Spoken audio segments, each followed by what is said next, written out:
Hello everyone, welcome to top Taleem. आज हम class 9 का प्रीवियस ईयर क्वेश्चन पेपर देखेंगे। तो इसमें आपको पूरे 3 घंटे मिलते हैं और ये आपका 80 मार्क्स का होता है। तो चलिए शुरू करते हैं। पहला सवाल आपका दरसी इक्तिसाबात होगा। ये आपका नसरी और शेरी दोनों में से दोनों ही होंगे। इसमें पहले अलिफ वाला हिस्सा देख लेते हैं। तो क्या है, मीरा जी ने अदबी दुनिया लाहौर से अपनी मुलाजमत का आगाज़ किया, यानी कि शुरुआत की, और बाद में उन्होंने ऑल इंडिया रेडियो के लिए भी काम किया। उन्होंने महानामा साक़ी दिल्ली के लिए कलाम निगारी भी की। कुछ दिनों तक ख़याल मुंबई के इदारती कामों में को भी सर अंजाम दिया। तक़सीम हिंद के बाद उन्होंने बम्बई में मुस्तकिल सकूनत अख्तियार कर ली, यानी कि वो वहीं रहने लगी। उर्दू आज़ाद नज़्म की शुरुआत मीरा जी और नून मीम राशिद की मरहूम मन्नत, यानी कि किसने आज़ाद नज़्म लिखी थी और इसी की शुरुआत किसने की थी? मीरा जी ने और नून मीम राशिद ने। इसके अलावा वो अलामत निगारी को फ़रोग़ देने में भी मीरा जी पशपश रहे। तो अब देख लेते हैं इसके सवालात। सवाल नंबर 1 है, मीरा जी ने मुलाजमत का आगाज़ किस रिसाले से किया था? तो ये आपको पहली ही लाइन में शुरुआत मिल जाएगा। मीरा जी ने अदबी दुनिया लाहौर से मुलाजमत का आगाज़ किया। फिर सवाल नंबर 2, महानामा से क्या मुराद है, यानी कि इसका क्या मतलब है? तो महानामा से मतलब है महानामा, जैसे आप करते हो ना सफ़रनामा। सफ़रनामा का क्या मतलब होता है? यानी कि सफ़र के बारे में। अहदनामा वो अहद के बारे में होता है। और मिर्चनामा ये भी आपकी पुरानी क्लास का सबक था, यानी कि वो मिर्च के बारे में था। तो ऐसे ही महानामा, यानी कि महा कहते हैं महीने को, तो महानामा यानी कि महीने के बारे में है ये। उसके बाद सवाल नंबर 3 है, मीरा जी ने मुस्तकिल सकूनत कब और कहाँ इख्तियार की? तो मीरा जी ने मुस्तकिल सकूनत तक़सीम हिंद और आज़ादी के बाद उन्होंने मुंबई में मुस्तकिल सकूनत इख्तियार कर ली थी, यानी जब हिंदुस्तान का बंटवारा हो गया था और हिंदुस्तान आज़ाद हो गया था तो वो कहाँ रहीं? मुंबई में रही थी। सवाल नंबर 4 है, मीरा जी ने किस रिसाले में कलाम निगारी करी? तो ये भी आपको यहाँ मिल जाएगा।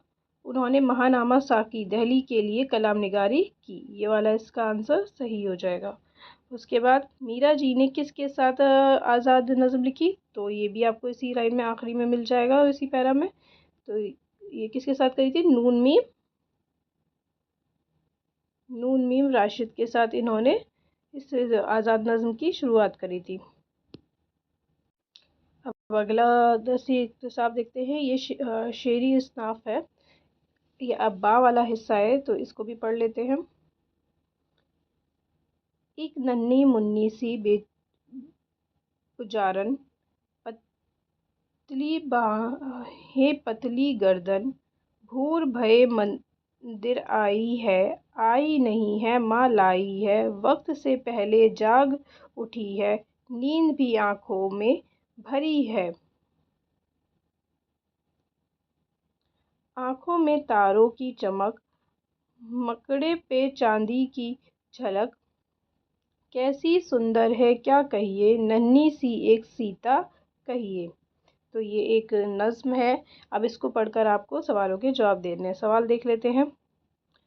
ऊपर के इशार में पतली बाहें पतली गर्दन की सिफत किसके लिए बयान की गई है? तो ये नन्ही मुन्नी सी पुजारन के लिए, किसके लिए? नन्ही मुन्नी सी पुजारन के लिए इस्तेमाल की गई है। और ये भी लिख सकते हैं, और उसका नाम क्या है? यहाँ पर आपको आखिरी में भी दिया हुआ है, उसका नाम क्या है? सीता है। तो आप लिख सकते हैं नन्ही मुन्नी पुजारन सीता के लिए इस्तेमाल की गई है। सिफत क्या होती है? किसी भी चीज़ की खूबी या खराबी बताने को सिफत कहा जाता है।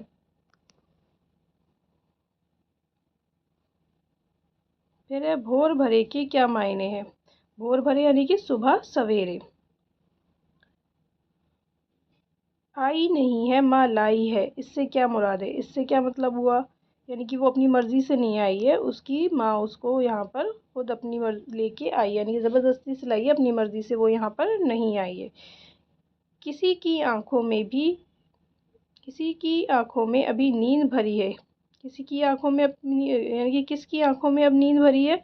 तो नन्ही पुजारन की आंखों में या सीता की आंखों में नींद भरी है, क्योंकि उसकी माँ सुबह सुबह उसको उठा के गई है। शायर ने नन्ही सीता से کسے کہا ہے؟ تو ننھی پجارن کو شاعر نے سیتا کہا ہے۔ اب سوال نمبر 2 دیکھ لیتے ہیں۔ درج ذیل غیر درسی اقتصاب نثری و شعری کو غور سے پڑھیے اور اس سے متعلق پوچھے گئے سوالوں کے جواب دیجیے۔ یہاں پر آپ کو اس کے جواب دینے ہیں، تو دیکھ لیتے ہیں کیا ہے۔ ایک دن کا ذکر ہے کہ وہ دکاندار تجارت کی غرض سے گھوڑے پر سوار ہو کر جا رہا تھا۔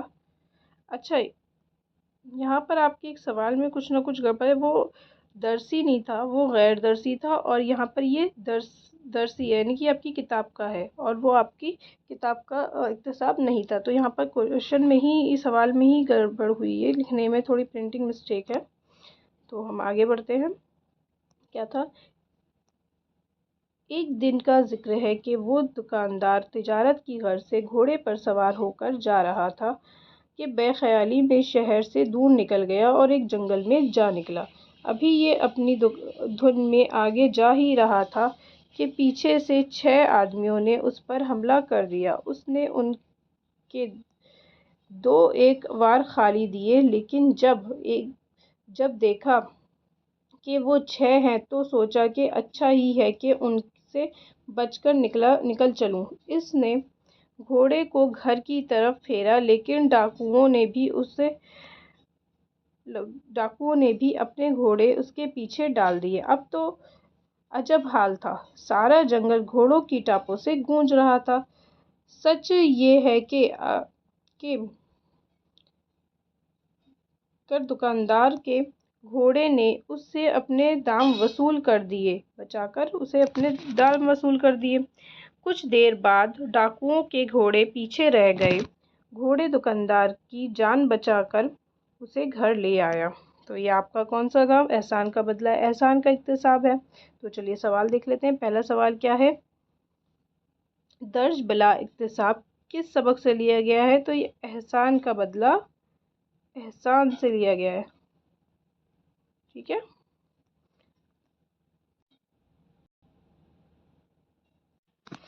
سوال نمبر 2 ہے، دکاندار کس غرض سے گھوڑے پر سوار ہو کر جا رہا تھا؟ تو وہ تجارت کی غرض سے گھوڑے پر سوار ہو کر جا رہا تھا۔ دکاندار نے ڈاکوؤں سے بچنے کی کیا ترتیب لگائی کہ اب ان سے مقابلہ نہیں کیا جائے اور ان کے پیچھے ان سے بچ کر نکلنا چاہیے۔ سارا جنگل کس چیز سے گونج رہا تھا؟ تو گھوڑوں کی ٹاپوں سے گونج رہا تھا۔ گھوڑے نے دکاندار کے دام کس طرح وصول کیے؟ تو دکاندار کی جان بچا کر گھوڑے کے دام وصول کیے۔ اب اس میں با دیکھ لیتے ہیں۔ با حصہ جو ہے وہ آپ کا ایک شعری اصناف ہے، یعنی کہ ایک نظم ہے جو آپ کی ہی کتاب کی ہے۔ تو دیکھتے ہیں۔ سنو یہ کیسی آواز آ رہی ہے، کوئی گاؤں کی لڑکی گا رہی ہے، فضا پر، بستیوں پر، جنگلوں پر دھواں دھار ایک بدلی چھا رہی ہے، چھما چھم مینا کی بوندیں پڑ رہی ہیں کہ ساون کی پری کچھ گا رہی ہے، ہوا کی سرسراہٹ ہے کہ فطرت پرانی زندگی دہرا رہی ہے، یہ گھر سسرال ہوگا شاید اس کا جبھی ماں باپ کی یاد آ رہی ہے۔ تو اس کے سوال دیکھ لیتے ہیں۔ شعری اقتصاب کس نظم سے لیا گیا ہے؟ تو ایک دیہاتی لڑکی کے گیت سے لیا گیا ہے۔ دھواں دھار بدلی کہاں کہاں چھا رہی ہے؟ تو دیکھیے، تو کیا کہہ رہا ہے؟ فضا پر، بستیوں پر، جنگلوں پر، سب جگہ کیا چھا رہی ہے؟ دھواں دھار بدلی چھا رہی ہے۔ مینا کی بوندیں کی آواز کو شاعر نے کیا کہا ہے؟ تو دیکھ لیتے ہیں کیا کہا ہے۔ مینا کی بوندیں، مینا کہتے ہیں بارش کو، تو بارش کی بوندوں کو کیا کہا ہے؟ چھما چھم کی بوندیں پڑ رہی ہیں کہ ساون کی پری کچھ گا رہی ہے۔ کیسا لگ رہا ہے کہ جب بارش کی بوندیں پڑ رہی ہیں تو ایسا لگ رہا ہے کہ کوئی ساون کی پری ہے جو گیت گا رہی ہے۔ سوال نمبر 4 دیکھ لیتے ہیں۔ شاعر کو کس کے گانے کی آواز سنائی دے رہی ہے؟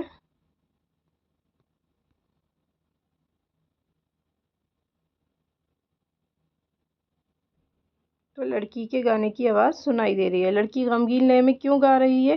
کیونکہ لڑکی غمگین لے میں کیوں گا رہی ہے؟ تو لڑکی کو اپنے ماں باپ کی یاد آ رہی ہے، اس لیے وہ غمگین لے میں گا رہی ہے۔ اگلا سوال دیکھتے ہیں۔ तीसरा सवाल आपका, दर्ज झेल में से किसी एक उन्वान पर कम से कम 200 अल्फाज पर मुश्तमिल एक मजमून लिखना है। यानी कि दो आपको यहाँ पर मजमून दिए गए हैं, उनमें से कोई एक लिखना है। किसी सफ़र के हालात पर या पसंदीदा शख्सियत पर आपको मौजू लिखना है। जो आपको सबसे अच्छा आता हो आप वो लिखेंगे। किसी सफ़र के हालात यानी कि आप कहीं पर गए हैं और उस सफ़र के बारे में आप बताएं कि आप उस सफ़र वहाँ पर कैसे पहुँचे और आपका जो सफ़र था वो आपका सफ़र कैसे रहा, कैसे आप गए वहाँ पर। पसंदीदा शख्सियत कोई भी हो सकती है जिससे आप अपना आइडियल मांगते हो, जैसे हमारे फ्रीडम फाइटर्स हो गए, हमारे जैसे महात्मा गांधी हो गए, अबुल कलाम आज़ाद हो गए और APJ अब्दुल कलाम हो गए। बहुत सारे हैं, जो भी आपको पसंद हो आप उनके बारे में इसमें लिख सकते हैं। सवाल नंबर 4 क्या है, अपनी बहन की शादी में शिरकत करने के लिए अपने प्रिंसिपल को 1 हफ्ते की छुट्टी की दरख्वास्त लिखनी है आपको, या यहाँ पर आपको ऑप्शन दे रखा है, दोनों में से कोई एक करना है।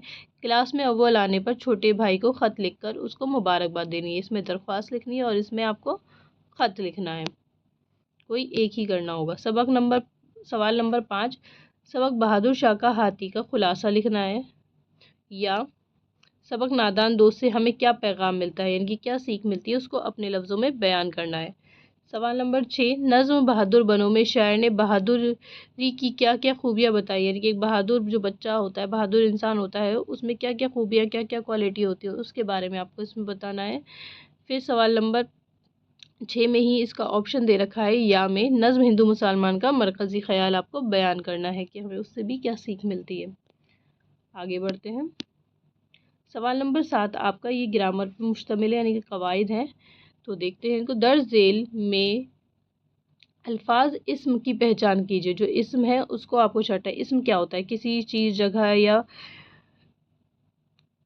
जानवर के नाम को इस्म कहते हैं। जैसे मेरा, खूबसूरत, मस्जिद, आया। मेरा क्या है, मेरा में ये भी ज़मीर आ जाए। खूबसूरत क्या है, सिफत है।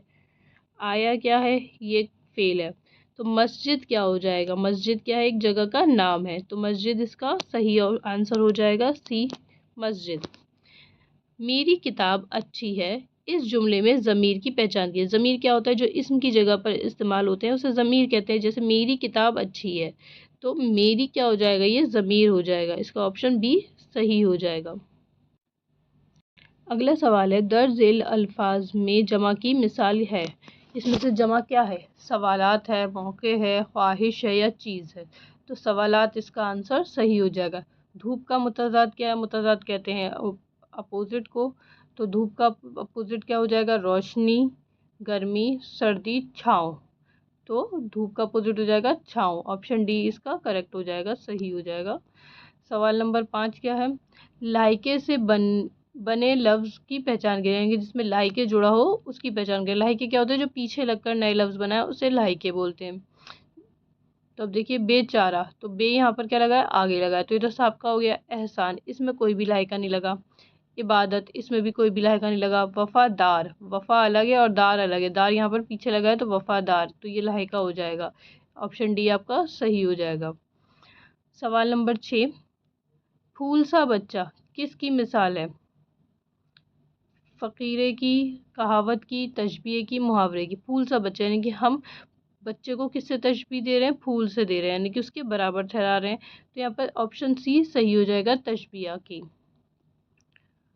सवाल नंबर 7, आँख से ओझल होना क्या है, कहावत है, मुहावरा है, इसमें सिफत है। तो आँख से ओझल होना मुहावरा है, ऑप्शन बी करेक्ट हो जाएगा। साबका वाला लफ्ज़ बताना, अभी आपने ऊपर वाला लफ्ज़ बनाया। लाइका वाला लफ्ज़ कौन सा होता है, जो पीछे लगता है, और साबका यानी कि आगे लगता है। तो गाफिल, गाफिल में कोई भी अलग साबका नहीं जुड़ा। बेकाबू। नंबर 8 में आपको मुहावरों को जुमलों में इस्तेमाल करना है। चेहरे का रंग उड़ जाना, उसकी चोरी पकड़ी जाने पर उसका चेहरे का रंग उड़ गया। भीगी बिल्ली बनना, हामिद टीचर के आगे भीगी बिल्ली बन रहा है, या उस्ताद के आगे भीगी बिल्ली बन रहा है। टस से मस ना होना, वो उसकी बात सुनकर भी टस से मस नहीं हुआ। नज़र बचाना, बच्चे उस्ताद को देखकर अपनी नज़र बचा रहे हैं। तो इस तरह मुहावरों को हम जुमलों में इस्तेमाल करेंगे। आगे देखते हैं। अब सवाल नंबर 9 में आपके सवाल जवाब आते हैं। जैसे क्या है, जानवरों को बीमारी से बचाने के लिए क्या किया जाता है? उनको अस्पताल में रखा जाता है, साफ़ सफाई की जाती है।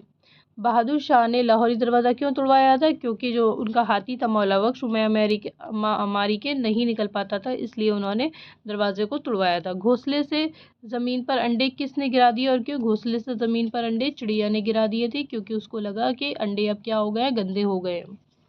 सवाल नंबर 10, ये भी आपके सवाल जवाब है लेकिन मुख्तसर है। जैसे क्या है मुख्तसर का मतलब? थोड़ा सा, यानी कि 1 वर्ड्स या आपके शॉर्ट आंसर जिसको कहते हैं 1 लाइन के। मौला बख्श किसका नाम है? तो मौला बख्श हाथी का नाम था।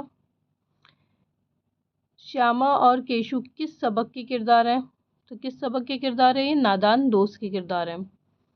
सवाल नंबर 11, नज्म एक पौधा और घास में घास ने पौधे से क्या कहा था? कि मुझे तो लोग क्या करते हैं, उखाड़ कर फेंक देते हैं, और तुझे क्या करते हैं, तुझे तो बहुत संभाल के रखते हैं। नज्म हिंदू और मुसलमान में इज्जत के काबिल कौन है? हर वो इंसान जो दूसरों की नेकी करता हो, दूसरों के लिए भलाई करता हो, वो इंसान क्या है? इज्जत के काबिल है। सवाल नंबर 12, ये भी मुख्तसर से जवाब देने हैं इसमें भी आपको। जैसे क्या, लड़की गमगीन लय में क्यों गा रही थी? क्योंकि उसको अपने माँ बाप की याद आ रही थी, इसलिए लड़की गमगीन लय में गा रही थी। खता हो गई तो ना छुपाओ, इस मिसरे में क्या छुपाने ने से मना किया है? खता को, यानी कि जो आपसे कोई गलती हो गई है उसको छुपाना नहीं चाहिए। तो चलिए, इस तरह ये आपके सवाल पूरे होते हैं।